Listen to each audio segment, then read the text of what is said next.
මේ ඉදිරියෙන් සම්බුද්ධ ශාසනය වෙනුවෙන් ඒ චෝදනා කරන උදවියට අපි ආරාධනා කරන්න ඇවිල්ලා බලන්න හතර දිබ්බාගෙන් එන්න ජීවිතේ පුරුදු වෙන්න මිනිස්සු හරි කලබලයි මිනිස්සු හිතට එන එක ඉක්මනට කියනවා දැන් ඔය දැක්කත් දන්නේ නැහැ හාමුදුරුවනේ අර අපේ හාමුදුරු කෙනෙක් මොනා දන්නවද මට කියනවා කත්නෝරුවේ සිරිදම්ම NGO වලින් සල්ලි අරන්ලු වැඩ කරන්න. අවුරුතද එකක් කියලා දෙන්න කත්නෝරුවේ නිකන්ට අවෝම වෙලා ඔහොමයි. NGO වලින් සල්ලි අරන් හරි කමන්නේ. කියන්නේ බනන. පැහැදිලිද මං කියන්නේ? ඕන එක තර්ජන ගර්ජන එමට.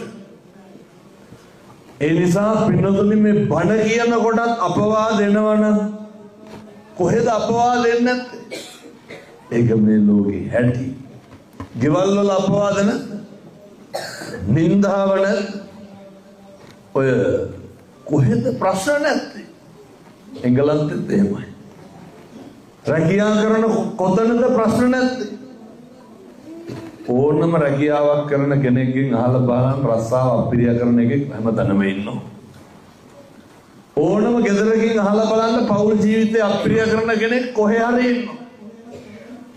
කොහෙද සැනසීම තියෙන්නේ?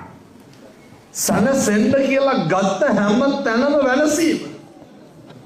අර අච්චර අපූර්වට පින්දහම් වත්පිළිවෙත් පුරාගෙන ඉන්න අපේ නාතකනේ ආරණ්‍ය සේනාසනේ නායක හාමුදුරුවෝ හරි කේද වාචක උනානර ඩක්කුව කඩාගෙන වැටිලා.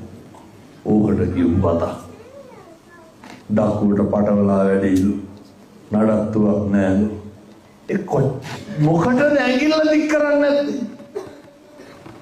මොකටද බනින්නේ නැත්තේ කියමු බලන්න. හැම එකටම බයිනවා පිටත. ඔය සමහර පැතිවල ඉන්නවනේ අර ගියපුවාම හාමුදුරුවෝ ළඟින් ඉඳලා එහෙයි කියන පිරිසක් ඉන්නවා. ගමක මිනිස්සෙක් හිටියලු පින්නත එන හැම හාමුදුරු කෙනෙක්ගෙම මොකක් හරි අදයක් අල්ලගෙන කියනවා. දවසක් දක්ෂ පක්ෂ හාමුදුරු කෙනෙක් ආවට පස්සේ උන්වහන්සේගේ කියන්න ඇදයක් නැහැ. හැබැයි හාමුදුරුවන්ට සෙමින්දා උන්වහන්සේ බණ කියනකොට ගාල උගුර පාදනවා. අන්තිමේ අර මිනිස්සයා කියවලු බණ හොඳයි සෙමණන් වැඩි කියලා. මේ මොකකට හරි මොකක් හරි කියනවා පින්නතුනේ. මහදයක් වුණේ දැන් මේ ගමක ළමයි මොකක් හරි දක්ෂ පක්ෂතාවයක් මත ලෝකෙ ජය ගන්න පුළුවන් වැඩක් කරන්න ඕකටත් කියනවා.